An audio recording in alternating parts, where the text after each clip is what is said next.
Remember, the couple hired you. They trust you. They want you to do a good job. They know that you're going to do a good job. Other people didn't hire you. Sister didn't hire you. Never seen your Went website. with you. They don't know who you are. Yeah. So you have to remind them and stand in your power a little bit and let them know that you got this, but you're happy to make changes, happy to adapt to what they want. You want them to have a good experience just as much as the couple. Oh my God, we can totally take those photos. It takes 1/8 of a second. Let's do it. You're listening to the Shoot Your Shot podcast with Lindsay and Tim. Welcome back to the Shoot Your Shot podcast. I'm Lindsay. I'm Tim. We're the community-driven podcast for photographers just like you. We're theater kids at heart. We grew up in the theater. I like to think some of the most formative years of my life were in high school, on stage, behind stage, backstage, dress rehearsal, tech rehearsal. Yeah, absolutely. I went to an arts high school, like an auditioned high school. Yes. And yes, I was a big time theater kid. Through and through, musical theater. I never really did the back of stage things. What a surprise. But you were aware. No, I was bagel lady number 3. Oh, nice. In Fiddler on the Roof. Okay. My brother was Tevye. Was there how many bagel ladies were there? How low on the pole were you? 3. Okay. Oh, you're like, oh. Well, I was the 3rd bagel lady. Ooh. Honestly, I still consider myself bagel lady number 3 most days. I've always been involved in the theater. In high school, I was more involved in vocal and drama. Yeah. I loved the theater. But I still love it. You're not here to hear about art history and you're thinking to yourselves, what are these idiots talking about? This is a wedding photography podcast. True. We're going to talk today about the performative and theatrical nature of weddings and how you, as a photographer, videographer, wedding vendor, tuning in, play a part in that, how the guests play a part in that, yes, how the venues play a part in that, and how just everyone overall, it's like a very theatrical, contributive, mixing, swirling pot of ideas and expectations and performances that we all play into on a wedding day. The idea for this podcast came yesterday. Tim and I spend so much time together, and then when we're not together, I call him and I harass him, and he's like, fine. I literally I called him for the second time yesterday. I get a lot of editing done. I said, I'm so sorry. I promise to be brief. Well, I was walking, and I do my best yapping. I can tell you, I have some of my favorite phone calls when I'm driving to long distances away. I'm like, let's call up Randy the farmer, who I talk to twice a year. I'm like, how are the crops? Why are they not cutting stuff down? We'll just rant about everything. Who's Randy? Randy's the guy I went to college with. See, this is my problem with you, Tim. Yeah. You have friends other than me, and people that I don't even know exist. You know everyone that I know. There's not one person that I'm friends with that you're not friends with. And you dare to have a friend named Randy that has crops? Randy Sachs lives in Owen Sound, has a shit ton of crops. It's getting worse for me Lots by the minute. of land. Yeah. Maybe once you finally plan your wedding, I'll know all your friends. I don't think they can all come. Sadly, there's too many of them. This is horrific. Anyways, back to business. Yesterday, I was walking and yapping. As we do. And we were discussing weddings and how we have learned so much, and so many of our decisions are informed by our experiences as past theater kids. Yes. How some of the major things for me, and where really the parallels are drawn, is even though I was not in the tech crew side of things, I really appreciated how much the support staff surrounding the cast and the people playing the role, whether it's a choir or whatever, there are so many people supporting the overall vision to come together. And when you are the person on stage, you always say that. You always say, oh, there's so many people out here supporting us. You do not quite know how many strings are being pulled for you until you are the guy in all black, making sure that the lights come up and down at the right time, and that somebody is standing on the X that you put there. And the glow in the dark tape. That's us. Now we are the tech crew. And I kind of love that. I prefer that role, truthfully, as the photographer, and a slightly more evolved person than I was in my teens. But you get to get dressed up. You don't have to wear all black if you don't want to, unless you're Josh Huggett. Then you can wear all black and just literally anything dress you like a tech crew guy. But I think that's kind of part of where it came from. Was in my my mind, and it really did, a lot of it stemmed from our conversations around what we wear and these roles that we play, and that Josh can do the things that Josh does because Josh is playing a role that he fits into and it feels expected for his audience. Bingo. Imagine a world in which you show up to a wedding and you're doing something totally unexpected. Yeah. You off-brand, off script. Do something wild, and it doesn't necessarily have to be bad, but something that people didn't hire you for. Our conversation with Josh last week really made me think about this, because he said, I like to be consistent so that the person that they see on socials is the person they see on my website, is the person that shows up. That's who they hired. So imagine the person that they hired to come to their wedding and shoot this thing then shows up looking messy. And they were like, this guy looks like he just rolled out of bed. That's not the person that I was hiring and expecting here.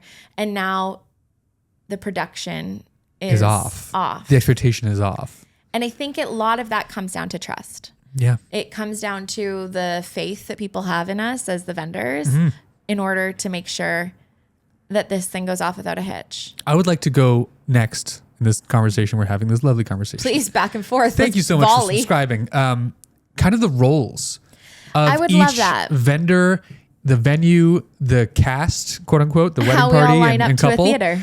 And I feel like that we talked about it a little bit before, but like that kind of changes throughout the day. Like, who's the director? So true. Depends on what's happening. Yeah. Right. So it's not just here's the theater of the production of Wizard of Oz. Yeah. There's one director. Yeah. No. Exactly. On a wedding day, there's like multiples throughout the day, and as that changes, as the focus of what's happening on the wedding day changes, that role evolves and maybe transfers, and maybe no one is at some point. And it's just kind of a chaotic scene, or sometimes it's like there was 3 people. Someone's who were very wishing there involved. was a director. Sometimes it's the couple. Sometimes it's the venue. Sometimes it's us. Sometimes it's officiant. So let's start at the beginning of the day. I would love to. As all good things start at the beginning of the day, the cock crows, the sun rises, the cock crows. the flowers open up. Family podcast. It's not. It's really not. It's not. You're right. We just had Josh on. Like, getting ready.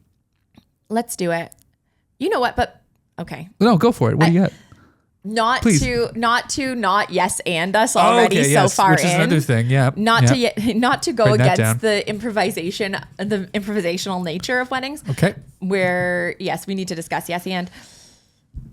So yes, and I believe that's the beginning. However, I believe that the beginning starts in the planning, right? In the pre-production. The pre-production must be discussed. The scripting, if you will. Yes. Yeah. How do we get the script of the day down? Yeah. Who is responsible for said script? Do you want to take it back and go casting?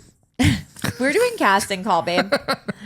They get engaged. They get engaged. They pick their wedding party. They are both born and they meet They at cast college. it. They have their idea of what their day is going to look like. Yes. In their mind, based on other plays, weddings they've seen in their lives. And like, cool. I liked that production. Want Joan, Greg, Joanne, and Milton. Joan and Joanne and Milton. Are you good? Whoever. I'm just picking names. This is their wedding party. Okay. They're like, let's bring them in. They're great. Yeah. Cool. That's our core, right? Yeah. We know we want family there, supporting cast, and we want guests, audience, right? They've kind of assembled that. You're really good at planning weddings. Have you ever considered it for yourself? Anyway. Yes, and? Wedding planner. Ideally, you're a couple, you've hired a wedding planner because antithetical to what Josh says, I think they're important. They are very helpful on the back end of things as well as execution of things on the day that come up that are unexpected. So I think the script starts with wedding planner. Yes, I agree. You go wedding planner, then wedding planner says, what's the theater? What are we doing? Where are we setting the stage? Yeah.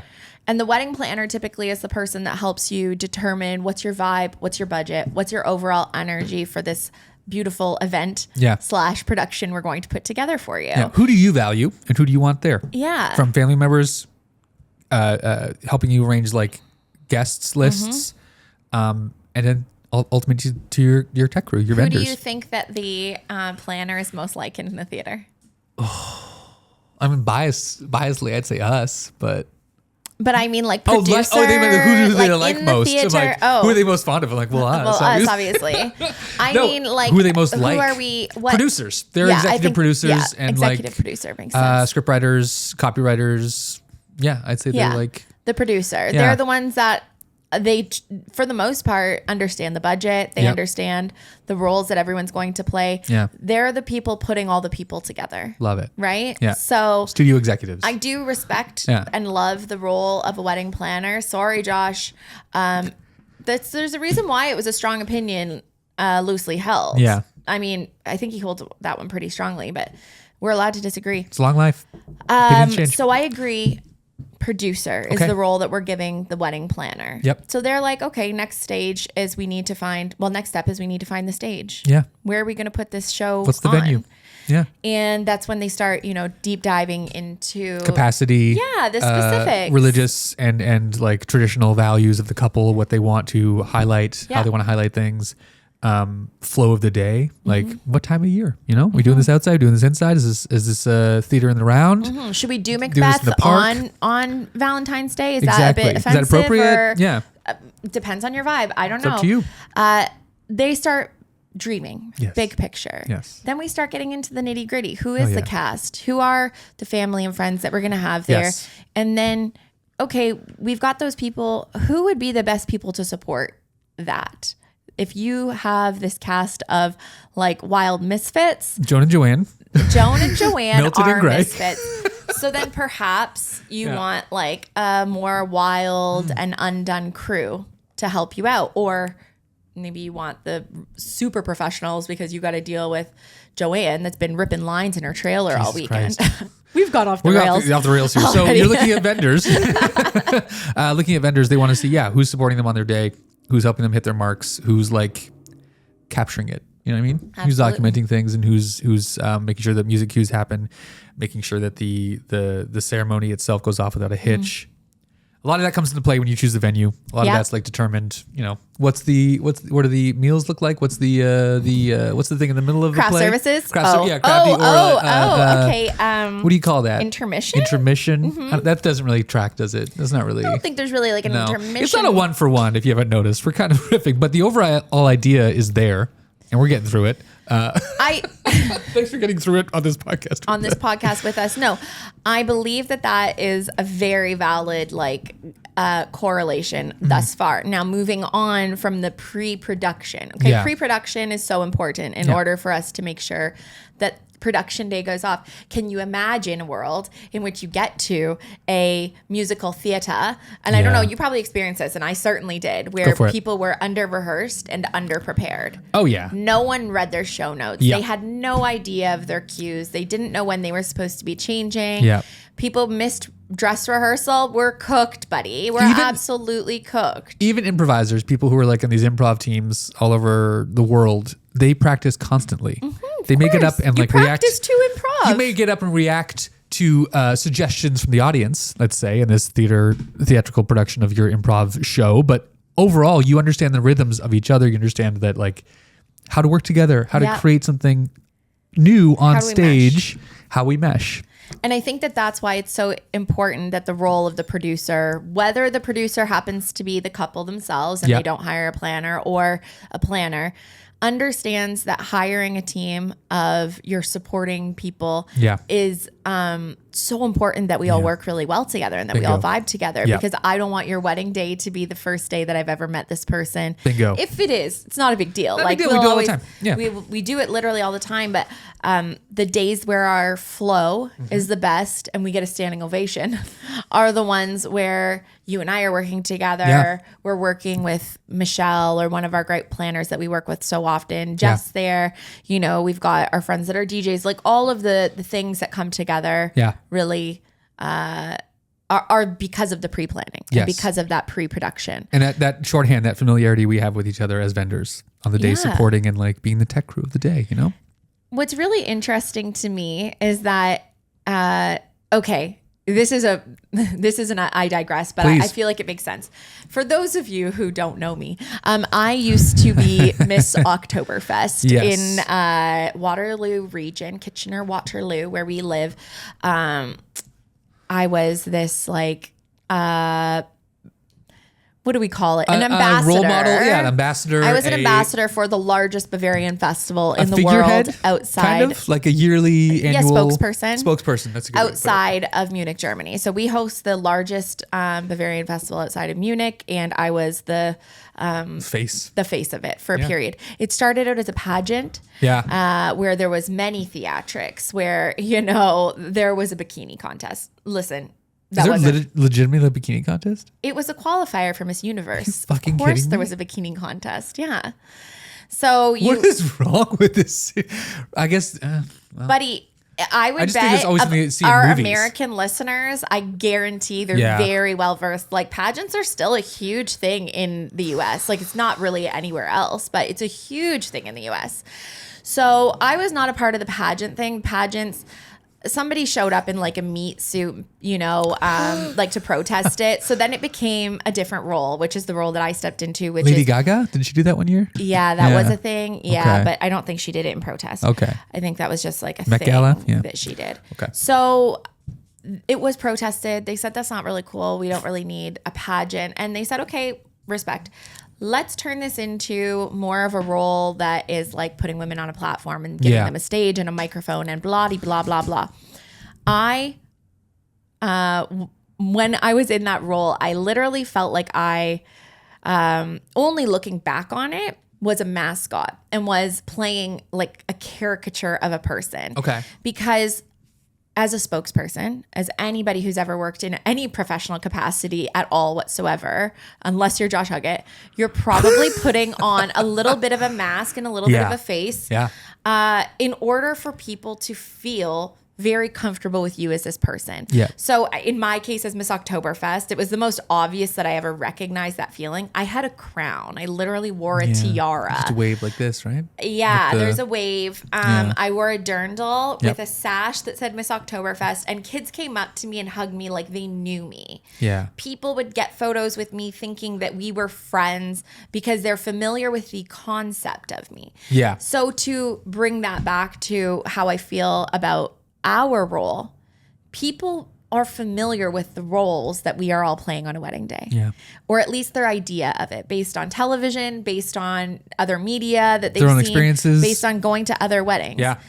And so people bring those preconceived notions and then they hope for the best. Yeah. Right. And so that's kind of the same thing as what people are doing when they go to a theater, right? Play. Like you sit your butt down, you've got your glass of wine or a pop, whatever. I don't know what you're watching. You're watching the opera. Hopefully it's a glass of wine, not a, and the I don't know, binoculars, the little binoculars on a stick. But you have an expectation of how this is going to go. You've put your nicest outfit on and you are going in with a trust that what is going to be shown to you is going to be at the very least comfortable, stimulating if not in some way. expected. Yes. Yeah.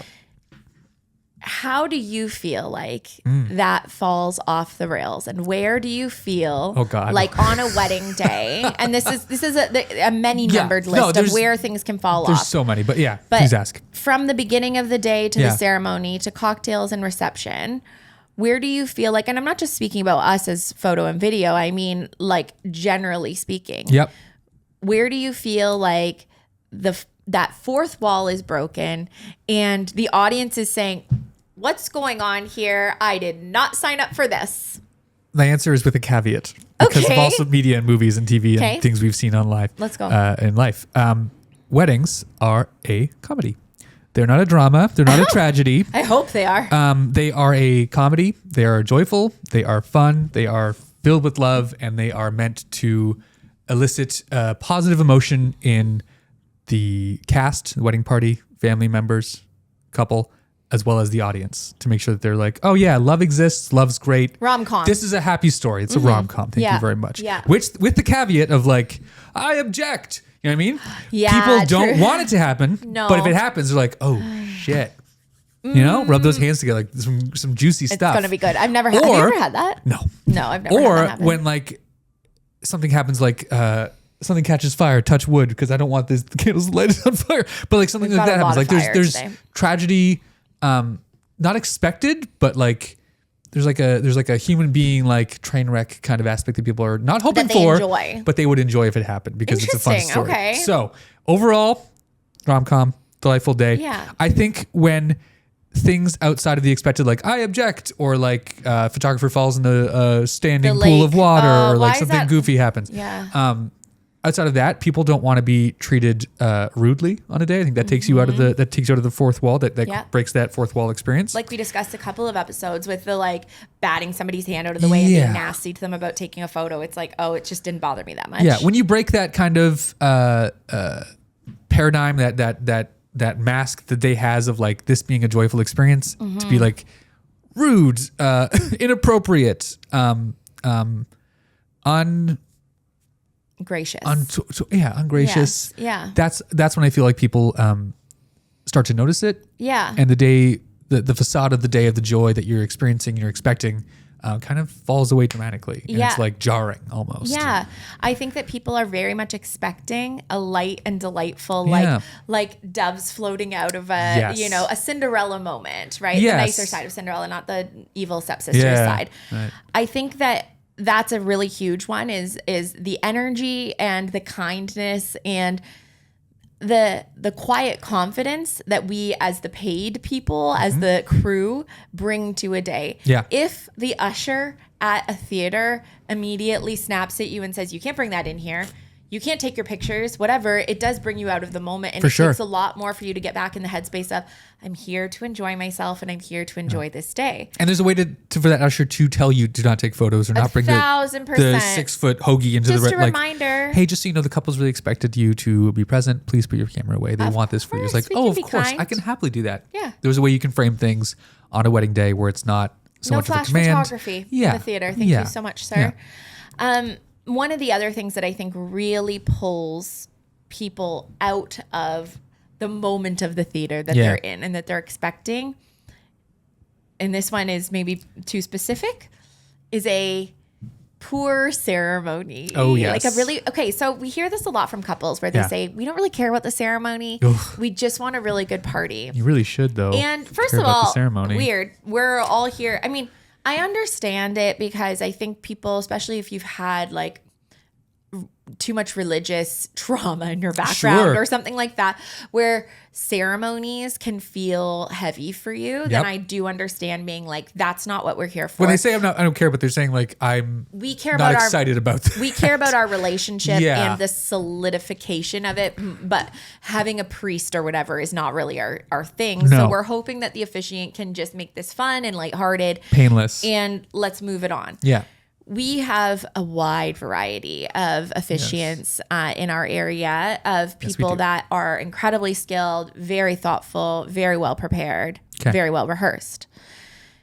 If someone is poorly rehearsed or underprepared or has not dressed the part, that's like a huge one for me. If an officiant, the first thing they do, they're the very first person walks to the front of the room and they're wearing an insane outfit. That's not on brand. The entire audience is like, what's going on here? Who is this guy? What's happening? Why is Nardwuar here? The entire show ceremony, people are going to be holding their breath, wondering, are you going to say the wrong names here? Are we going to drop the rings? What's the deal? What are we going to forget? Yeah. And I think that's part of the reason why, sure, you can have your friend do your ceremony, no problem. But no, people will be uncomfortable. Yeah. They will be waiting for your friend to screw it up. It might be fun and enjoyable for you as the couple, but it probably will feel a little scary. That's why I want Jeff to make that course. I really want our friend Jeff Mack. Everybody go and tell him. What's the course? I want him to make a course specifically for friends that are it's in the doing works. Your ceremony. We've talked about this. So it's like, okay, you're not going to become a licensed officiant. It's not a thing you can do in Canada without, I mean, you can become a licensed officiant. But here are the 17 things you need to know what to do and the order you need to do them. If you're getting someone like Jeff or someone else to sign the license, but you're having a friend perform a ceremony for you. Yep. That's a great idea until I have an officiant coming up to me as the bride's walking down the aisle saying, what order do I do the rings and the signing? Oh. And I'm like, it's not my job. What do you mean? That's your job. I'm so freaked out right now that you do not know that. And the fact that there's a lack of confidence in your own ability. Now, all of us are freaking out. Imagine being the person up at the front of the stage and your co-star says to you, I don't know any of my lines. Yeah. And that's how that feels. Literally. So then it pulls me from being able to do my role very well. Because you have to direct now. Now I'm directing. Yeah. Buddy, I thought that I was part of the crew, and now I'm in the cast. Yeah. And now I'm feeding you lines off side. You're going to say this next. You're supposed to be pulling the curtain, and now your job is to be on stage as well. We should have run lines yesterday, babe. Literally. Today's not the day to run lines. Yesterday was the day to run lines. Yeah. So in that moment, obviously that brings in a little bit of improv, but I think we should get to improv in a moment. I have many other feelings about things that pull people out of the moment. Yeah, dude. Okay. What do you have? Whenever we get to the photo and video time, Yeah. and God forbid I have to work with a videographer that's not you or one of our favorite people, and then we end up having a like butting heads situation. Yes. Where the couple has just gotten married. They're so happy, blah, blah, blah. They're like living, laughing, and loving. They've got a little glass of champagne or So something. excited. They're going for a stroll. Yep. And it's beautiful. Yep. And all of a sudden, some guy that works in the wings is screaming at them to do different things than they're supposed to be doing and that they're familiar with doing. Let's say it's family formals. Let's say it's family formals. Very, very straight up and down. The couple is standing, it's a photo head to toe. They're standing with their family members leaned in towards each other, angled in. It's a very simple setup. Yeah. It's meant to be a still photo. And you have a videographer off to the side shouting, dip her, pick her up and twirl her around. I'm like, dude, I don't need not that right now. I don't need that right now, sir. As confusing and as distracting as the officiant not knowing when the ring exchange should happen. It is. or when the It vows is should happen. distracting. And I think that that's part of the reason why A, people feel uncomfortable. Yep. B, people generally, when they tell me experiences that they've had at other weddings where they hated something, it's usually family formals took forever and they couldn't stand that. Yep. And that's usually because there's an external factor that's causing things to slow down. And sometimes it's videographer and sometimes it's a rogue aunt. Sometimes it's the venue. Yeah, sometimes they have it's the to flip venue. a space. Get out of here. That's like, oh, hey, mid family photos, you guys actually have to move. You have to leave right now. Which brings us to improv. Okay. The yes and of everything. The yes and of it all. So improvisation is a word defined as I Get don't me the know. Google dictionary. But there's a very there's like a Bible or like a phrase that is like the core at the center of improv. An ethos, if An you will. ethos, if you will, and that is yes and. You're never supposed to say no to your acting partner you're When in a you're scene improvising. with. You're supposed to agree with them and then add to the situation. Yeah. So okay. And if I for example Please. said, Tim, yeah. I'm going to the doctor's office right now. Can I bring you back anything? Oh my God, that's amazing. Yes. And not a good improver. Can you bring me a stethoscope? Yes, can you bring me a stethoscope? Because I agree with the situation that's happening. I'm not disagreeing. I'm not saying, no, you're not going to the doctor. You're going to the baker. I want a loaf of bread, please. I was a bad improver there. I should have let you struggle through it. I should have let you struggle through it and come up with what you wanted there. You should give me like a fork to go with. But anyway, it doesn't matter. The point is, yes and is a very important ethos for people in the improv game. And I think it applies heavily to the wedding industry as vendors, as support crew for your couples. And I think it also extends well to wedding guests. 100%. What I find is that when things go awry in any number of fashions, there is a way that we can handle it that will allow for the flow of the production to continue. Bingo. And there is a way to handle it that will stop it dead in its tracks, and they will pull the curtain down and say, this is insane, what just happened, and we have to reset Emergency intermission. Emergency intermission. Yes. Thankfully, I haven't had many emergency intermissions. Emergency intermissions. Have you had anything? Kind of had one. Oh yeah, we did have an emergency intermission. You guys already know about it. Our bride that never left the hotel room. Never left the hotel room. Got married in basically fetal position. Yeah. Unfortunately. Awful. Tragic. Very, very tragic. There was no yes-anding our way out of that one, unfortunately. It kind of was a yes-and. No, we did yes-and. Hey, actually, you're right. We did roll. The ceremony happened. The ceremony happened. We signed the witness. Will there be a reception without a bride? Yes. Yes. And will we redo this again in 6 months? No, we'll be in Iceland. I did, unfortunately. You did? Oh, okay. Yes, I did. Okay. And I'm still mad at you. Sorry, I'm in Iceland. I think that there's a way that we find, and personally, this is sort of I would say my greatest takeaway, that if I could pull like Harry Potter, a thought out of my mind and like put it, that little, what's that thing that, I only know Wingardium Leviosa. Okay, well they use that thing. Gandalf is a different Gandalf world. uses it. It's the same man though. What's his name? No, it's not. Anyways, Isn't the it? old wizard man? That's not Gandalf. It's not? Anyways, whatever. No. The old wizard man. Jeez. Why do you guys listen to this? He pulls a thought out of his head. And if I could pull a thought out of my head and I could transplant it into the minds of other photographers and even all wedding vendors, it would be this.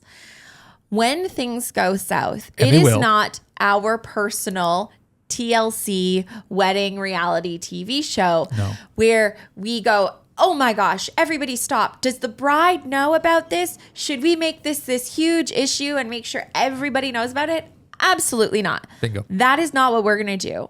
We're going to do just whatever the exact opposite of that is. And I want to mobilize. Yeah. Yes, absolutely. I want us to deal with whatever this issue is quickly. Yeah. And I'll use the example that you gave of there's a few venues in town that we work at that have multiple weddings in a day.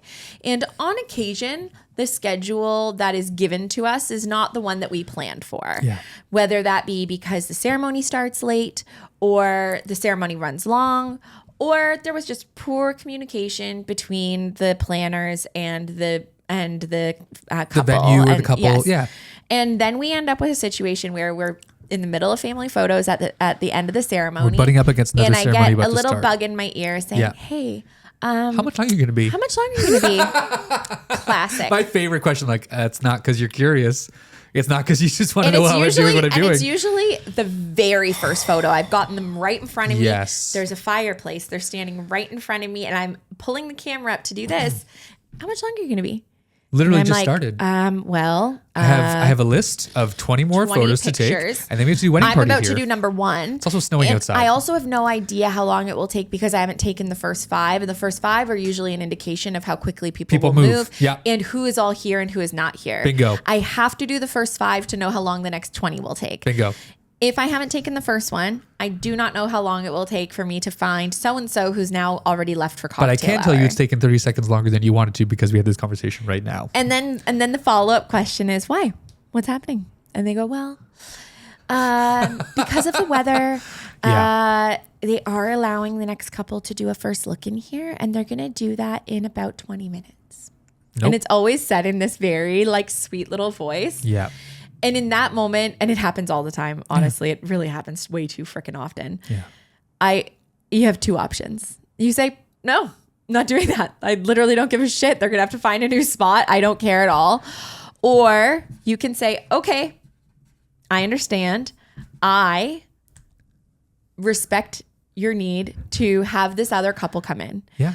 But I need you to respect my need to get this done very fast. I need you to leave me alone right now. Yes. Or, yes, I can do that. Then what I need for you to do is you're going to be the one getting these next people on deck because I thought I had 30 minutes, which is what I was told. Now I have 19. And now I have not even because they're doing the first look in 20. So you have literally 6 minutes. Yeah. And that has happened to me. 1,000% that has happened to me where they're like, the first look's happening in here in 20. Yeah. So that means realistically you have 8 minutes from the time I'm being told this to the time we want this bride out so that the next bride can come in. Bingo. And we have some options there. We have some Stress is options, rising. I right? feel We it. do. We have those options in those moments as the photographers where we could stick our feet in. And I know photographers that do this because they message me and they're like, can you believe that this venue does this? And that's so offensive. And what do you do? And I think they're expecting me to say, Pop off. I tell them that they're the worst and blah, blah, blah. And that solves nothing. How do you think I'm a preferred vendor at every single venue in this city? Yeah. It surely is not by screaming at some girl who works 25 hours a week at this venue. Who was also just told the same thing because she was told by someone else. She didn't know this was happening. It's a trickle down. She wants us None to of go us great. chose this. Exactly. Right? And so in that moment, you have to decide what you can do. And for me, it's how quickly can I problem solve? Yeah. And that's what I absolutely love about this job. Yeah. And couples would never understand this. We problem solve so often throughout a day. Constantly. Okay, well, this camera's not working properly and I want this. And Switch to this. This videographer is constantly shooting on a very wide lens. Then I guess I'm problem solving and I'm going to do that. Elbow in the head. The groom forgot his tie. Who's going to go and deal with that? Yeah. It can't be this person because this person's needed. And, you know, we're just constantly running through our list of improvisational options, right? Yes. And when Finding you are solutions. improving, I think that comes down to the rehearsal of the improv is I now have a larger suite of responses when somebody says to me, what can we do in this scenario? This isn't good. I'm like, oh, baby, been there, done that. Not a problem. Here's 5 options for you. Yeah. And the more confidently you as the now probably like the performer in this scenario, we're working all the roles here today, ladies and gentlemen, and friends of all kinds. We are working all the roles. And in this moment, if somebody says to you, what do you want to do about it? You could say no, and put all of it to a stop. And say, I planned for a certain thing to happen. It's not happening. We're not moving forward until I get what I want that's on this paper that the producer put together weeks ago. I am not budging. This is what we're doing. You become that bratty director who just wants it their way, starts throwing shoes, starts screaming at set people on. Like, that's not a good production. Or that's the thing that or takes you people out could of be the person that people say, wow, they were that really well. Delightful to work with. Yeah. Delightful. Firm. Confident in their ability, knew exactly where they were going with this. Yeah. Push back when you need to, of course. If something is happening that is going to hugely harm your client's experience and their ability to have great photos, of course. Push back. A yes and is not a no but. do whatever you want. Right. Yes, walk all over me. Please, I'm a doormat. Yeah. It's not that. Because I have definitely had planners that are like, I know you're so flexible. And I'm like, do not take my flexibility for weakness. Yes. I'm allowing this to happen, but I do not want this to happen again. And sure, maybe after the fact, there's a debrief with the crew. Yeah. You send a meeting request along to the person that made this mess happen or whatever. And you say, let's debrief. Let's talk so about that this. Thursday's matinee doesn't run like that again. Okay. We're not having this happen again. No, we're not having that happen again. I think that is so important, and I wish that was a thing that more photographers, not just photographers, all of us really understood. My job is to make sure that we get to the curtain call happily and safely and easily, and everybody looks back on this being like, I would have never known something went wrong here. I never want them to know that I sped round through your family photos because I was told at the moment I started them that I had 6 minutes to do them. Yeah. And it's 90% of the time this kind of thing is never going to happen. It's best laid plans, right? So when you have a script, you have a producer who put together a beautiful timeline for the day, the planner, and you're like, great, this is going to flow really well. Maybe 1% of that day goes off the rails. Yeah. But it's the 1% that you train for as a wedding vendor, as a person who has been, thrown into the wolves in some situations that you need to workshop and problem solve your way out of. So yes and is very important. It's incredibly important. Yeah. And it's also good for relationships. Like Lindsay mentioned, she's a preferred vendor at pretty much every wedding venue in this town, in the Waterloo-Kitchener region, that we want to be, that you want to be at. I was going to say name one I'm not. Yeah. There's a few.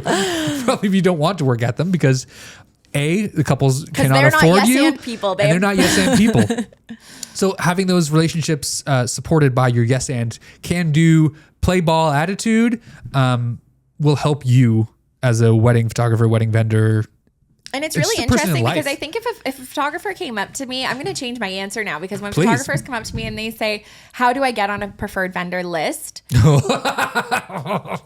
I get this question all of the time. Be less of a pain in the ass, actually, would be my number one suggestion. Don't be a dick. Less of a pain in the ass, because bullying your way into the hearts and minds and inboxes of a venue is never going to be the way that you're going to get there. But the way that you're going to get there is by having a reputation with the people on the ground, with the cast, the crew, everybody from the guy that pops the popcorn, literally all of it. All of Broadway. They were delightful to work with. Wow, I like that guy. And your reputation will precede you. Yeah. And I have worked so hard on that. And sure, people will always have misconceptions about you. I'm sure there are stories about us that we know nothing about. That's none of my business. I want to hear about them. No, I'm really curious. If you know them, please reach out to us at the Shoot Your Shot podcast. No, don't do that. I ran that inbox. I don't want to know anything about it. And by run it, I mean occasionally into the ground. Into the ground. I do feel like your reputation, if it's good or bad, will precede you. Yeah. And it, unfortunately, is going to precede you much more loudly and quickly if you are a pain in the ass. If you're a no butt.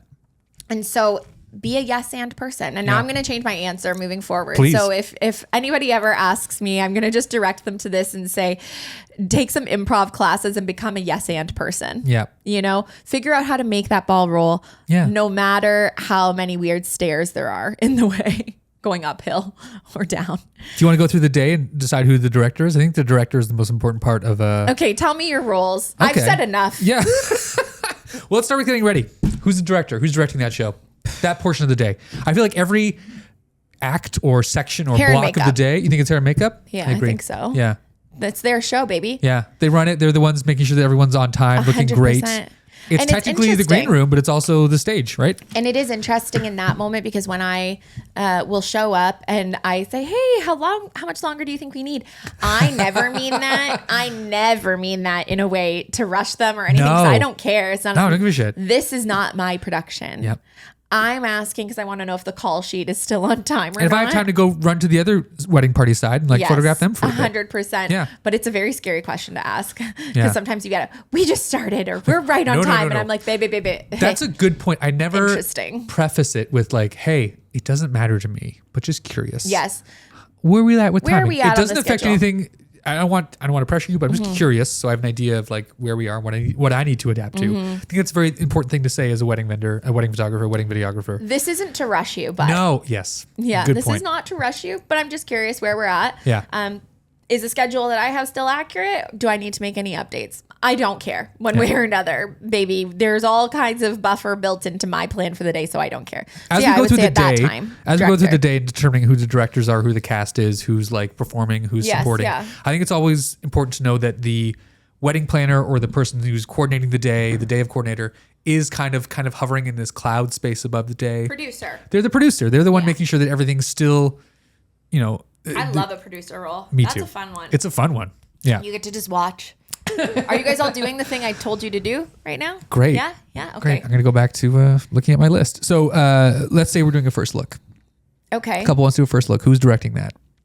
What's the story there? In that scenario, I would say video. Okay. Because that's so much more a you day than a me day at that moment. Okay.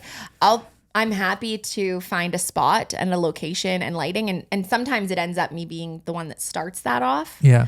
Because generally there's two of me, right? I have myself and a second, whereas the video, you might just be following with the second person that's doing the first look, right? The bride or groom or whatever. True. So maybe I'll put them into position, but then I usually try to be this is your world now. Yeah. This is the best spot that works for me. Does it work for you? Mm-hmm. Great. It's a good first co-directing space that the photographer and videographer get into. So true. It's kind of like the first time where they collaborate on something. A director and assistant director of sorts. Yeah. I agree. So I really love that part. I feel like that's our first point where we're on. Yeah. The rest of it, I'm documenting things that are happening around me, but that's the point where we really step into making sure lights, camera, action, everything. We're shooting from the same perspective. We're all on the same page, on the same plane of reality. We're not crossing each other's shots. We're not, exposing things in a way that breaks the fourth wall when you look back at those images. Yes. And I would say that the reason why I would put video ahead of photo is because you can't do a whole lot to mess up my job in that moment. But I tried. I think photographers can do a better job of messing up a video from that perspective because of audio. Because of audio. And so that's a huge thing that I'm grateful that you taught me that maybe working with other videographers, they wouldn't necessarily say to a photographer, okay, I need silence, silence on the set right now. But essentially that is a really important time for you from a storytelling perspective. Yes. I need a couple of great shots of their reactions to each other, of their outfits together, of the whole thing looking nice and pretty. That to me is important, but of a 5-minute period, that's 20 seconds of images. Yeah. Right? You don't need it. I mean, it makes sense from a photographer's perspective. I just need 4 or 5 great images of the shot of if it's a bride and a groom, of the groom looking at her. Of his reaction. But the valuable stuff for, like you said, a videographer comes in the 45 to 1 minute after that moment. After he sees her, he has a reaction. It sinks in and he says, oh my God, you look incredible. This is amazing. And then maybe it won't sink in for another 10 seconds of something will come up that he'll say that I'm capturing candidly. Mm-hmm. Whereas some Sometimes I'm sure it happens still. A photographer will be like, okay, we did it, next. And they'll start going to the next thing. I needed time. You need to let this moment breathe. You need to let this moment happen. You need to let this realization of what's about to happen for this couple we're here, take place, and give it like a full like space to have a fire and grow and become what it is. So actually in that, maybe the advice that we have for photographers in that moment is do a vibe check. Like, and that's what I think you and I have gotten much better at is I just look at you before I move on, because I am like, I'm trying to go. Yeah. But if I have earphones in, I can hear what they're saying 20 yards away. Right. But I'll look over at you and I'll be like, we're good to move on. And I try to do that with video a lot. It's not a perfect science. I'm never going to claim to be perfect at that. But I think that that's a thing that we as the assistant directors should get better at, asking the person that's directing in that moment, are we good to move on? Can I tell you when the directing shifts a little bit? Please. When the couple stops looking at each other and they look at us. And they say, that's now more what? Of like, now what are we doing? That's the now what moment. The power to them to be like, let's move on, folks. Choreo. We got it. We got it. What's the choreo now, please? Yeah. Step, pause, turn, pause. Where are we at? What are our places? Exactly. Yeah. And they're looking for what's next in this production. And I think that's when the role of director switches to photographer. It's let's get a nice portrait of the two of you looking together in this moment after you've seen each other. Full faces glowing, looking right at the camera, click, click, click. I would agree with that. I think that that's the first time that I try to, then I'm going to jump in, because I want them to remember, we confidently will take it from here now. Yes. Thank you. We wanted you to have a real moment, and you guys were truly authentically yourselves, and hopefully there was no weird performance going on for the sake of the first look. Sometimes there is, and it's like, you didn't need a fake cry, babe. If you weren't gonna cry, I didn't need you to put Visine in, you know? Yeah. I want a real reaction, and we'll put you in nice light, and we will like wind you up and let you run. Yeah. But then the second they look at you for that, now what? Now what, guys? It's so important. And it's so often it's a now what. It's like, now what? But it's so important that us as the director are ready. Step in and say, here's what I'm going to do. And that's the thing that I find newer photographers are not good at. And even not even newer photographers, sometimes just people that are more seasoned as seconds are not quite as good at. And it totally sets the pace for what they expect from you for that day. It's that priming moment of like, either they got it or they don't got it. It's kind of a test. If you are a really phenomenal director, you know what is next on the list, right? The like script. Your script, you know what the next page is before it comes up. Like, you're the conductor of an orchestra. Yeah. I don't need to flip the page to know what's coming. Yeah. I know the notes. I'm very, very seldomly, and tell me if you're the same. I'm Please. very seldomly reacting. Oh, yeah. Very seldomly am I reacting. Yeah. And it's not to say that I know exactly what's going to happen here, but like, truthfully, I've got a pretty good idea. Yeah. And I would hope so after 10 plus years at this, but I've got a pretty good idea of what's going to happen next. And the best thing that we can do to keep people in the moment and not freaking out about what is coming up and whose line is it and blah, blah, blah. Yeah. The best thing that we can do is feed them lines, essentially, is what we're doing. We're literally saying, okay, now, great work. That was awesome. You nailed that. Phenomenal work. Well done. Here's what we're going to do now. Yeah. Right. And you keep giving that to them. And that's where I would say we all differ as creators, as photo and video people, the amount of that we do. Yeah. We've talked about this before, that like I will direct quite a bit and you'll be somewhere like in the middle. And then Taylor's like, I've wound you up, run now. I wound you up like 4 hours ago. Aren't you still? Aren't you still running? And that works for everyone. And I think it's so important to have clients that have found you based on that kind of a style. And absolutely. Usually I'd say a quick consult and a wedding website, like your website is going to tell them what kind of a version of that you are. Yeah. How hands-on you are, how much you wind them up, how much you're connected to each moment. Moving right along from the first look, they do a couple photos of the two of them together, this bride and groom for the sake of this argument and this example. Next up typically is wedding party. We got all those losers down here. Get these jabronis into one space. Let's go by the pool. Number 3. Let's find the good light. Let's do a big wedding party photo because you're all looking the no offense, but the best you're gonna look is right now. Probably hair in starts life. to fall out. It's going you start getting lower sweaty. From here. Somebody's gonna lose a tie. Let's make sure you guys are looking. Oh, you meant best. in the day. I thought just meant like in life. No, I'm well, also, I mean, I'm not getting younger. Hair's falling out. I was like, yeah, you're telling me. I run into my grooms 10 years later. Sorry, buddy. So it happens. You want it's a circle of life. It's a circle of life. Circle of hair follicles. You get everyone lined up, and I think it's also a time when we can kind of play off each other as photographer and videographer. making sure we're getting the shots we need of those key moments. And at times, people looking their best. At times, sometimes there is a sister or a friend or someone that is also attempting their hand at directing. You know why? They've never been a director before and they're considering directing. Got married last year. Yeah. And her director photographer on the day did not do a great job to capture all the things. And they're lacking the confidence. She has an idea of what should happen next. And I think that it can be a delicate dance in that moment, right? And that's another, because it comes down to expectation of people. That's in the another day, yes right? and. That's another yes and. And yes. actually, it's very interesting because I think we've talked about this before, where people will come up to us and say, "Well, make sure that you get a photo of like it's usually a mom that's anxious that we're going to forget something." They're like, "I need a picture of my daughter and my sister together." Yeah. And I'm like, "Absolutely, Betty, we will totally do Bring that. her over, I'm going to run through this list that I have in my head because it's just the way that I've got it, and that's how it's going to go. But can you make sure that Betty's standing on deck so that we can do this right after?" The confidence level that you have just instilled in that woman is like 12, out of 10. And 90% of the time, it's not about that photo. It's about testing you to see how much you're on the ball with things and you're able to take direction and yes and moments and make sure that like it's very much because you could do the alternative, which is, do you Girl, see what I'm trying to do here? I'm out of your mind? Directing this whole thing. Of course, I was going to get the picture of you and Betty. That's on the list, idiot. It's on this list. Your kids gave Go me. sit down till I need you. Or your kids gave me a list and I'm not doing anything outside of it. Yeah, we only have time for that. I'm sorry. There's always time. There's always time. There's always time. So that's another yes and for sure for me. And help that person who's wanting to take over the directing role to make sure that they get the things they want and they think the couple wants. Remember, the couple hired you. They trust you. They want you to do a good job. They know that you're going to do a good job. Other people didn't hire you. Sister didn't hire you. She doesn't know who you are. She wanted you to go with, they want the couple to go with someone else. Never seen your website. With you. They don't know who you are. Yeah. So you have to remind them and stand in your power a little bit and let them know that you got this, but you're happy to make changes, happy to adapt to what they want. You want them to have a good experience just as much as the couple.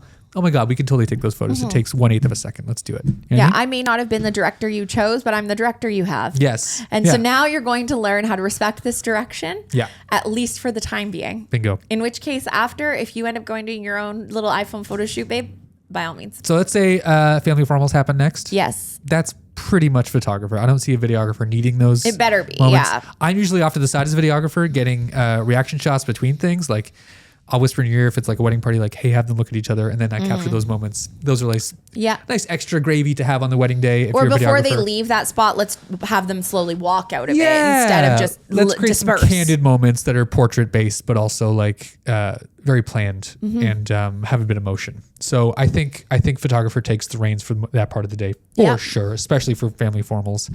Everything from the list to posing them to finding the good light, it's all in your hands. And everyone I think on the wedding day knows that. The couple expects that from you. They're like, we want these photos. The wedding party is like, we're standing off to the side. Let's high stakes. High stakes. Everyone's like, these moments have to happen. It's such a stressful thing for people, even though it's the simplest. Doesn't bother me action. at all. Yeah. No, I'm like, it's fine. Go stand over there. Like, how do we arrange ourselves? I'm like, you literally have the couple in the middle, angled towards each other, and then everyone kind of flanks them on either side. Is the only time I'm bothered by it is if the lighting is bad and I'm being rushed in my ear by the venue. Bingo. And those two things have to happen together. Yeah. But if the lighting is bad, like the location they have given to us for family photos is like insanely backlit, or I'm like, well, this is crazy, you guys. There's like something coming out of you've got a tree coming out of the couple's head. Not good. And I'm trying to change course. That's a crappy situation to be given. And unfortunately, sometimes the producer gives directors a bad hand. Yeah. Sometimes you just have to roll with it and say, well, I might have been directing there, but I was not producing. Yeah. That wasn't my choice. And sometimes the couple has an idea of what they want in photos and they don't understand lighting and how important that is in a scene. I had a couple really wanting photos in front of the waterfall. I was literally saying the waterfall is at Whistlebear is it's one of the most beautiful venues, and it is the bane of my existence at certain times of day. Yes. And this was a time of day where the sun was hitting them like profile. So you have like basically this lighting on my face. Let's see if I can. No, I can't even recreate it because the lighting in here is too good. Like this. So you have a cast of a shadow black halfway across their face, like some kind of Renaissance painting. And it's usually at this time of year when the sun is setting at the end of the ceremony. And the couple's like, we really want photos in front of literally like all their wedding party photos and all their family formals in front of the waterfall. I'm like, listen, it's not great lighting. Like, we don't care. The waterfall is also so loud. Great. That when you try to speak to them, you have to literally go and physically move people in and out because they can't hear you. I'm like, yeah, we're not doing that. Yeah. So you have to kind of take the hand of the person who's hired you, let's say the wedding party, the bride and groom, and also help them understand that you're directing in a way that's for the outcome. Yes. For the end result of these Perhaps photos looking you say, good. yes, we can do that. And I After just I do wanted the to ones show I you a want sample photo of what that will look like. What do you guys think? Do you like that? Perfect. Okay, well, we'll go forward. Yep. Bad ideas all around. Yep. Okay, so after we've done family. Oh, let's go to the ceremony, we're right? going, yep, absolutely. We've done family formals. Next thing is ceremony typically. I'm going through like a typical day for what we would usually experience. First looks, blah, blah, blah. First looks, family formals, wedding party photos, right to the ceremony. That's kind of like I wouldn't say intermission, but it's kind of like the moments before are the kind intermission. Of like, it's kind of like a restful. It's the show. Like the couple's kind of tucked away in their wedding suite. They're getting ready. Oh, Guests are that arriving. part. We're The not really like. pre-ceremony. We're not really like. We're capturing details. We're very much documenting what's happening, Yes. candid stuff. But there's no I have real zero direction There's no involved. real direction. I think the venue is the one kind of taking the lead for that. They're would welcoming say. people in, Yeah. making sure they're seated. They're making sure that the guest count is accurate to the people who are showing up. They're directing the show in terms of like how we get to the next. The crew point is in the doing day. their thing. The Yeah. ushers are there. They're seating people. Yeah. They're ensuring people are comfortably sat, Yes. have a glass of water in their hand, and they're ready for the show, the performers to come out. Yeah. The performers are then waiting in the wings. True. And interestingly enough, I feel like the person that's directing that now is the person that's also on stage. Yeah. The officiant. The officiant. Right. So the officiant is the director and the lead of Yeah, that. and lead Well, I guess first maybe on the not call sheet. lead. I don't know. The couple is definitely the lead. Right. He's like the, I don't want to say court jester They. or she, but they. Yeah, for sure. They're like the, very supporting lead. Mm-hmm. Yeah. And all goes off without a hitch. Why wouldn't it? It's great. Yeah, Because they're good at their absolutely. jobs. And like we've already mentioned, but the times when that can go so south are, generally not because a bridesmaid trips down the aisle. That's usually what people are worried about, right? Yeah. That's not what you should be worried about. I wish I could write an entire book about the things you're worried about are not the things you should worry about because you don't even know the shit you should worry about. No, you have no idea. There's so many worse things that could happen, boo.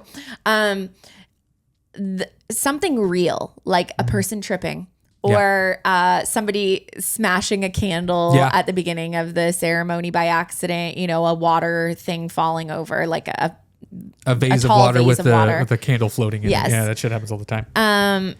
Like something like that happening. I don't think that breaks the fourth wall in the same way. I think actually, if anything, and we talked about this earlier before we started recording, is those moments that are unexpected and unplanned. But don't destroy the day. Yeah, don't go so off. Become fun stories, become memorable moments that someone will say, did you get a photo of that? Yeah. Because it's kind of like cheeky. It's kind of like, It brings, did you see that Uncle Bob I would say, spilled if a bunch of anything, flowers? it brings us right back into it. Yeah. Instead of feeling so much like this is a performance and we are cast members, we are all robots. the world's a Yes. stage and all the brides and grooms are merely players is sometimes how it can feel. And so part of our thinking on doing this episode about how weddings are a theater is to highlight how they can be, but also to highlight how real things happen and what we are hoping that we do when those things happen to not pull you out of the stage performance per se, but to put us back into this is real life. Yeah. The documentarian, the real photojournalism of it all, right? Because we are sure part of this big theatrical production of things, but the hope is that we're not just documenting the things that are on the list. Yes. Right? We are also documenting The unexpected moments, the candid nature, the characters that are like there on the day, but they're not part of the main script. Yeah. Yeah. Yeah. And I love those moments. Those chaos. moments are very, I would say, integral to how much I love our jobs. And I think you're right. Where it kind of pulls people out is when those chaotic moments become destructive and like non-positive. If somebody takes one of those moments and loses it. Yeah. If their reaction is bigger than it needs to be. Yeah. If somebody makes them feel ashamed of a silly thing that happened or whatever, right? Or truthfully, when one of us who is paid to do our jobs is not doing our job well. Yes. Not to the best that we could be doing it. And Bingo. that really, like, I'll give you an example. Please. I had a family member get married, and her photographer, is a very early stage of my career. Her photographer wore ill-fitting pleather leggings with a short shirt. Did it like sound? You heard the sound of it? The sound, but it's all anybody was looking at. Yeah. Because it was an insane outfit to wear at the venue that we were at with the clients that she had. It was like really, and maybe some people got past it. My entire immediate family, it's all they talked about after the ceremony. That's probably all they bring up about I that wedding guarantee day. if I was to tell you, to talk to my mom about it, if I said, do you remember that photographer? And she would immediately say the pleather pants because it was so distracting. And so that for me is part of the reason why I try to wear nothing loud, nothing really obvious, nothing crazy, whatever, but just something that's unmemorable. Yeah. I want people Professional, to know. unmemorable, and not something that defines The you. closest I've ever come to wearing something that was like loud or like really wild was at Carly Roberts' wedding at Tapestry Hall. And I wore this like incredible burnt orange power suit. Dope. She owns a like incredible plus size women's clothing store. Yep. And I knew based on her fashion style and all of this that she was going to have like, and she had been so involved in telling us her invitation and her bridal style and all of these things that I felt really confident that would actually make me fit in more than something like in all black or whatever, right? Like I would look like a caterer at that point. Whereas if everybody is going all color, then I should fit that vibe. Bingo. And it's part of the reason why we need to ask our clients more questions. Like, what's your vibe? What's your wedding going You to be doing all black tie? about? What's the deal? Yeah. So just the third wall for me, or fourth wall for me that gets broken is when the vendors are doing things that are outside of what they're expected and also that are distracting. Like if all of a sudden one of the lighting guys comes out and he's standing in a pink shirt, it's gonna be very confusing for people. Not for us. Not for us. Moving right along. The wedding ceremony happens. There's a transfer of power again, I think, from the officiant. Oh yeah. Saying, hey folks, the next thing that's happening is cocktail hour. Cocktails, not my job. For half of you are being directed by the venue to go enjoy cocktails and get ready for reception, socialize, have a good time. Go on to the next part of the day. We're in the third act, people. We're entering the third act of the day. And then the other half of you, the extended family who are not there for getting ready for family formals but after the first look before the ceremony, you're sticking around. You're hanging out here, and guess who's taking care of you? Director, photographer. They're going to take care of you at that point.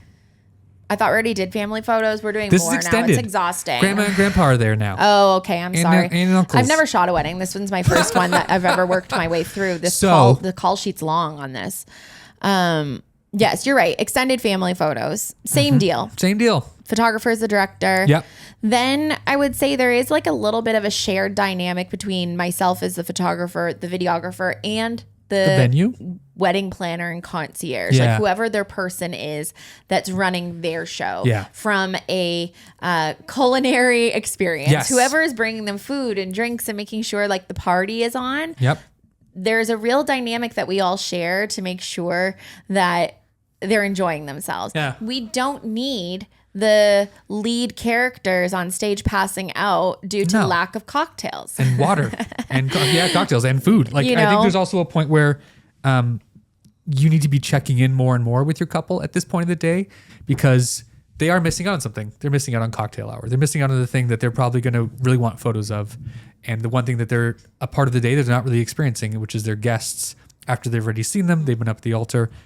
So you really need to check in with them at this point and be like, hey, I know I'm directing the show and the planner is directing the show and the concierge is directing the show. But like, at what point do you want to say, hey, I'm done with photos. Let's go hang out with our friends. Yes, totally. And that's something that I think not a lot of photographers are able to yes and as well. It's one of those moments where like, well, we didn't do this photo that I planned to have in my portfolio. This isn't the thing I wanted to do. We had a plan to go to the park at the top of the hill and go down to the river. Where about the veil shot, you know?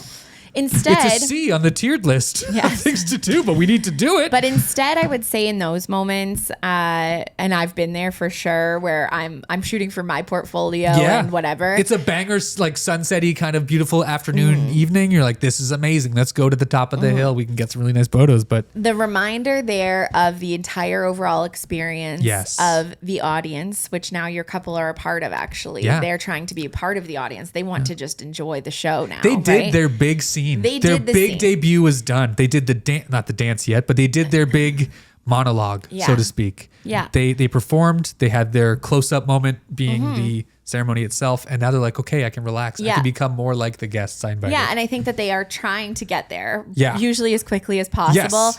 And so for me, that's where I would yes and into, you know what, why don't we address this again during sunset or twilight? Let's break the fourth wall a tiny bit. Yeah.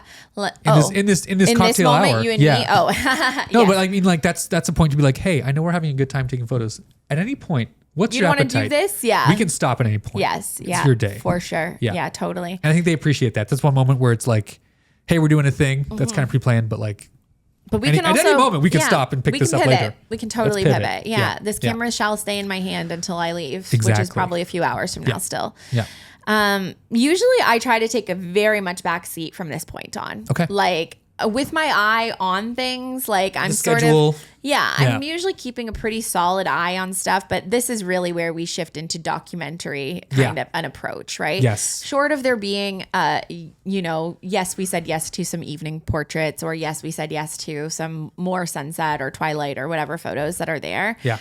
Usually I am taking like a pretty firm back step, unless I'm at a venue that is a shit show, in which case I'm going into the kitchen saying, are we bringing salads out? What's the deal here? People are hungry. But in my ideal world, that's not my role. And there's a producer that has scheduled things properly. And now the director is the kitchen and the event staff and the people that are running that kind of show. Cocktail hour, who's directing? And What's going on here? Sitting, right? You're chilling. Yeah. You're down to DC. You're taking a couple photos of grandma and uncle. Cocktails, hanging reception, out. the whole thing from that point on. Like is venue. Venue and DJ. DJ really takes up once people start being seated, once there's a grand entrance, I think DJ takes over for the most part for the evening. And MC, there's kind of a balance there. Yeah. They're the ones directing when things happen. You can always touch base, make sure that like you're not going to miss a speech, not going to miss a dance. But for the most part, you're as a wedding vendor who captures things, documents things. Sit back, baby. At that point, I'm like, wait for your chicken. I'm Best Boy Electric number whatever. Like I'm gonna go make sure that the lights are all set up if Nothing's we need falling that. over. Like everything's got safety chains on it. I'm checking in with you. Like, you want to put a spotlight on this speech or what? Yeah. Easy. I'm breezy. I'm eating bread, baby. Hell yeah, buddy. At the end of the night, we're saying goodbye to the couple. Yep. Not to skip over that whole chunk, but really, it's none of my business. I don't give a shit what happens there. It's outside of our pay grade. First dance to go well. I want the speeches, blah, blah, blah. But you're not directing the first dance. You're not jumping in to like stop them to make them look at you. Like you're just letting things happen. You're documenting things for the most part. At the end of the production. Yes. Dance floor is open. Dance floor is open. This is where I take my final bow. Yeah. Okay. I am like, this has been so delightful. Yeah. I'm leaving you guys for the afterglow. Yeah. I don't want to be here for that.